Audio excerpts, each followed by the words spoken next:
Assalamualaikum warahmatullahi wabarakatuh. Kami di sini dari kelompok 4 ingin mempresentasikan tentang antibodi monoklonal terhadap terapi kanker. Saya di sini Reski Alfiansyah Purba dengan NPM 25580310004 dengan rekan saya di sini. Saya Sisilia Mutiara Bintang dengan NPM 2418031014. Saya Nailan Saria, NPM 2518031024. Saya Diba Kanza Zahra, NPM 2518031074. Saya Marsha Arsalta dengan NPM 2518031014. Saya Kalisa Nadine Rifea dengan NPM 2518031064. Saya Uliana Gita Melon Hanif dengan NPM 2518031004. Saya Nabila Zaira Irawan dengan NPM 25580310014. Saya dengan Ziva Akselia 251810031034. Saya Maria Bedana Putri Windy dengan NPM 258031084. Selamat menyaksikan.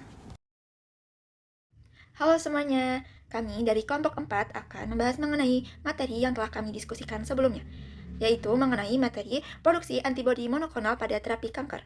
Yuk langsung kita bahas. Baik, sebelum masuk ke materi, kita lihat terlebih dahulu outline dari presentasi ini. Yang pertama, latar belakang, selanjutnya tujuan dan manfaat, kemudian metodologi, dan lalu ada hasil dan pembahasan. Nah, di sini kami membagi materi menjadi beberapa subbab. Yang pertama, definisi konsep dasar dan jenis antibodi monoklonal. Yang kedua, mekanisme aksi dalam terapi kanker. Yang ketiga, peran antibodi monoklonal dalam terapi kanker. Yang keempat, efek samping dan keamanan. Lalu yang kelima, teknologi produksi modern antibodi monoklonal. Yang keenam, potensi dan tantangan pengembangan di Indonesia. Nah, setelah itu kami akan menyampaikan kesimpulan dan saran. Lalu di bagian terakhir, kami tampilkan daftar pustaka. Selanjutnya ada latar belakang. Perkembangan bioteknologi dalam dekade terakhir mendorong munculnya antibodi monoklonal sebagai terapi kanker yang lebih spesifik, efektif, dan minim efek samping jika dibandingkan dengan kemoterapi. Lebih dari 100 antibodi monoklonal kini digunakan termasuk trastuzumab, satusimab, dan daratumumab yang terbukti meningkatkan kelangsungan hidup pasien. Di Indonesia, tingginya kasus kanker payudara, serviks, dan kanker hematologi menegaskan kebutuhan terapi yang lebih tepat sasaran. Secara ilmiah, antibodi monoklonal bekerja melalui mekanisme seperti CDC, ADCC, ADCP, serta induksi apoptosis dan pemuatan respon imun. Teknologi produksinya juga berkembang termasuk sistem berbasis tanaman yang lebih efisien dan ramah lingkungan, membuka peluang kemandirian produksi terapeutik di negara berkembang. Lalu ada pun tujuannya, yaitu yang pertama, menjelaskan konsep dasar serta mekanisme kerja antibodi monoklonal dalam pengobatan kanker. Lalu yang kedua, menguraikan proses produksi antibodi monoklonal berbasis teknologi bioteknologi terkini. Lalu yang ketiga, mengidentifikasi beberapa contoh antibodi monoklonal yang telah digunakan dalam terapi kanker serta efektivitasnya. Lalu yang keempat, menganalisis potensi pengembangan antibodi monoklonal di Indonesia beserta tantangan yang telah dihadapi. Selanjutnya ada manfaat. Yang pertama, manfaatnya itu untuk memberikan dasar pengetahuan ilmiah yang dapat dijadikan rujukan dalam merancang strategi dan juga kebijakan pengembangan teknologi antibodi monoklonal untuk terapi kanker. Lalu yang kedua, meningkatkan pemahaman mengenai pentingnya riset dan inovasi dalam pengembangan serta produksi antibodi monoklonal sebagai pendekatan pengobatan yang lebih efektif dan juga terarah bagi pasien kanker. Lalu yang ketiga, menyajikan rekomendasi yang dapat dimanfaatkan oleh pemangku kepentingan termasuk pemerintah, industri farmasi, tenaga kesehatan, dan akademisi untuk mendorong peningkatan produksi, ketersediaan, dan juga optimalisasi penggunaan antibodi monoklonal dalam terapi kanker. Lalu yang terakhir, untuk mendukung peningkatan akses terhadap pengobatan berbasis antibodi monoklonal di negara-negara berkembang, termasuk Indonesia itu sendiri, guna memperluas pilihan terapi kanker yang lebih tepat, sasaran, dan berkelanjutan. Metodologi penelitian antibodi monoklonal itu terdiri dari beberapa komponen. Yang pertama, itu analisis faktor biologis kanker seperti resistensi, heterogenitas, ekspresi antigen target, serta potensi kontaminasi yang dapat mempengaruhi keberhasilan terapi. Nah, yang kedua, evaluasi teknologi produksi antibodi monoklonal termasuk efisiensi kultur sel, proses fusi hibridoma, serta stabilitas dan kualitas antibodi yang dihasilkan. Nah, yang ketiga, itu proses pemurnian dan karakteristik produk yang sering menghadapi kendala seperti variabilitas hasil dan keterbatasan fasilitas. Nah, yang terakhir itu dilakukan analisis efektivitas dan efisiensi antibodi monoklonal sebagai terapi kanker melalui pengumpulan data biologis dan teknis untuk menilai suatu potensi aplikasinya. Oke, jadi apa sih antibodi monoklonal itu? Antibodi monoklonal atau MAB adalah antibodi yang dihasilkan dari satu klon sel B yang sama, sehingga semua molekul antibodinya identik dan hanya mengenali satu epitop spesifik pada suatu antigen. Karena sifatnya yang sangat spesifik, MAB memiliki tingkat kemurnian dan efektivitas yang tinggi jika dibandingkan dengan antibodi poliklonal. Oleh karena itu, MAB banyak digunakan dalam bidang medis dan penelitian. Lalu, pada slide ini dapat dilihat bahwa MAB tidak diproduksi secara alami, tetapi direkayasa melalui teknik bioteknologi. Ada beberapa metode utama, seperti hibridoma, rekayasa genetik, back display, dan penggunaan hewan transgenik. Tahap produksinya meliputi imunisasi hewan, pengambilan sel B penghasil antibodi, fusi dengan sel mieloma untuk membentuk hibridoma, lalu seleksi dan cloning. Antibodi monoklonal ini kemudian digunakan untuk terapi kanker, penyakit autoimun, diagnosis, dan riset. Baik, di sini saya akan menjelaskan tentang jenis-jenis antibodi monoklonal. Secara umum, antibodi monoklonal itu dibagi menjadi 3, yaitu berdasarkan tingkat rekayasa genetiknya, berdasarkan mekanisme kerjanya, dan platform produksinya. Perkembangan teknologi membuat antibodi monoklonal semakin canggih dan dapat disesuaikan dengan kebutuhan terapi modern atau berkembangnya zaman. Nah, semakin kita melihat itu berkembangnya zaman, semakin banyak inovasi tentang terapi antibodi monoklonal dan semakin canggih gitu, semakin meningkat. Berdasarkan tingkat rekayasa genetiknya, jenis ini menunjukkan seberapa manusiawi antibodinya untuk menurunkan imunogenisitasnya. Nah, yang pertama terdapat antibodi monoklonal chimeric. Antibodi monoklonal chimeric ini adalah rekayasa genetik yang menggabungkan antara variabel antibodi hewan dengan variabel antibodi manusia, yang dimana biasanya variabel yang digunakan pada hewan itu tikus. Lalu yang kedua ada antibodi monoklonal humanized. Nah, antibodi ini lebih banyak komponen manusianya dibandingkan yang chimeric tadi, dikarenakan variabel dan konstannya ini berasal dari manusia. Terdeteksi hewannya itu hanya pada complementary determining reagents-nya saja. Lalu yang ketiga terdapat antibodi monoklonal fully human, yang dimana semua komponennya ini berasal dari manusia. Lalu yang kedua terdapat berdasarkan mekanisme kerjanya. Yang pertama terdapat neutralizing antibody, yang dimana ini antibodi yang secara langsung menghambat fungsi biologis antigennya. Lalu yang kedua terdapat efektor imun, ADCC dan CDC. ADCC ini adalah antibody dependent cellular cytotoxicity, yang dimana ini sering digunakan pada banyak antibodi anti kanker. Contohnya itu trastuzumab. Lalu yang kedua lalu terdapat CDC, yaitu mekanisme tambahan yang memperkuat efek antitumor pada sel kanker.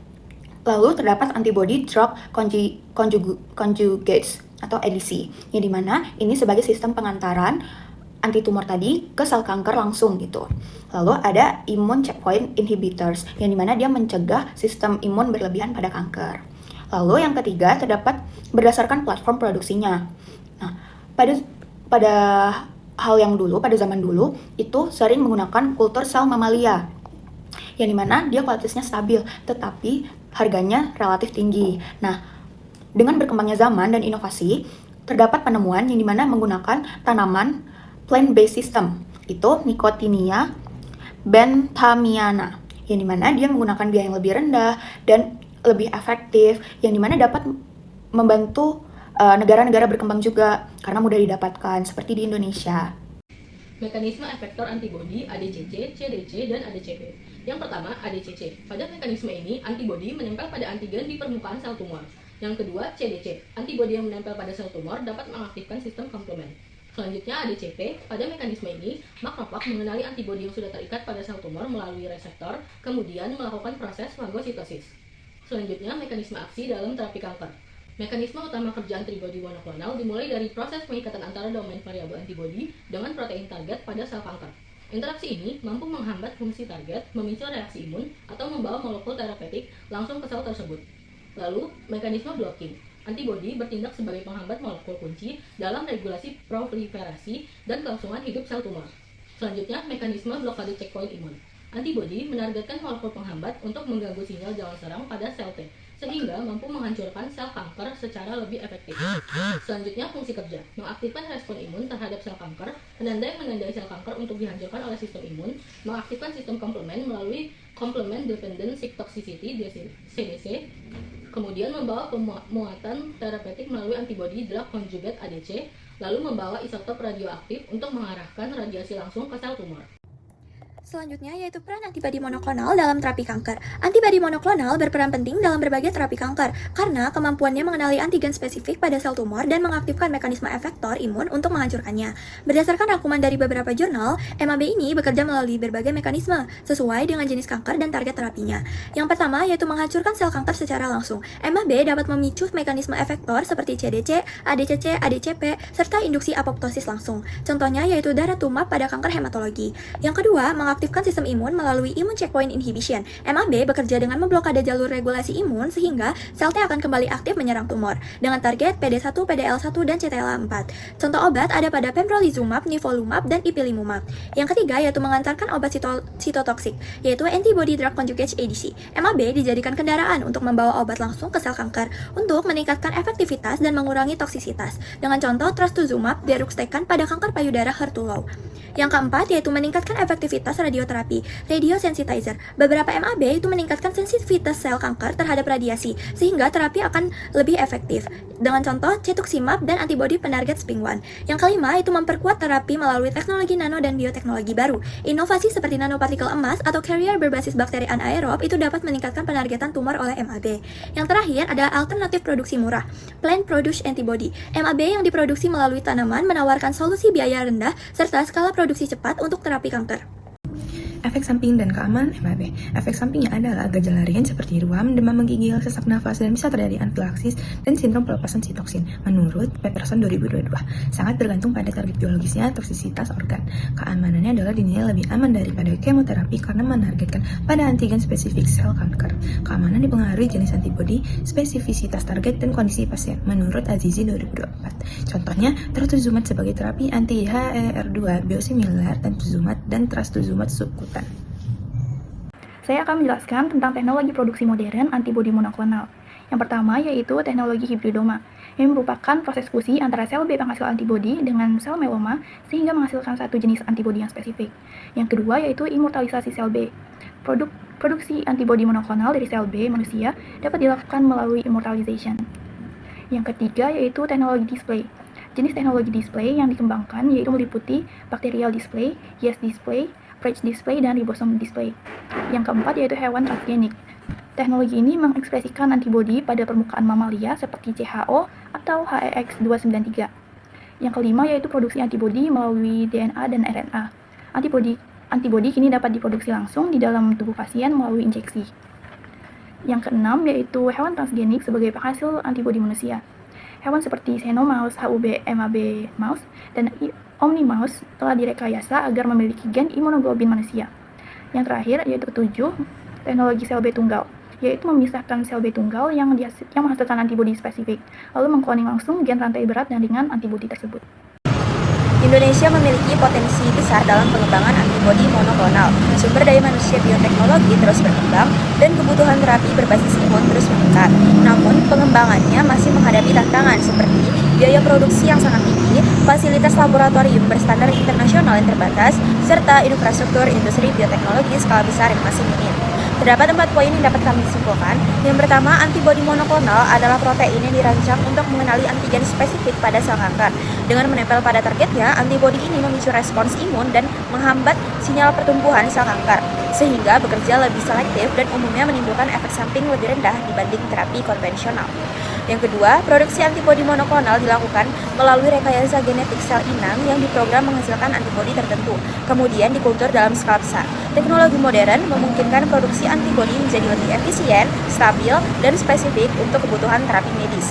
Yang ketiga, beberapa antibodi monoklonal terbukti efektif dalam terapi kanker, seperti trastuzumab untuk kanker payudara HER2 positif, rituximab untuk limfoma non-Hodgkin, dan pembrolizumab sebagai immune checkpoint inhibitor. Ketiganya memberikan respon yang lebih terarah dan dapat meningkatkan harapan hidup para pasien.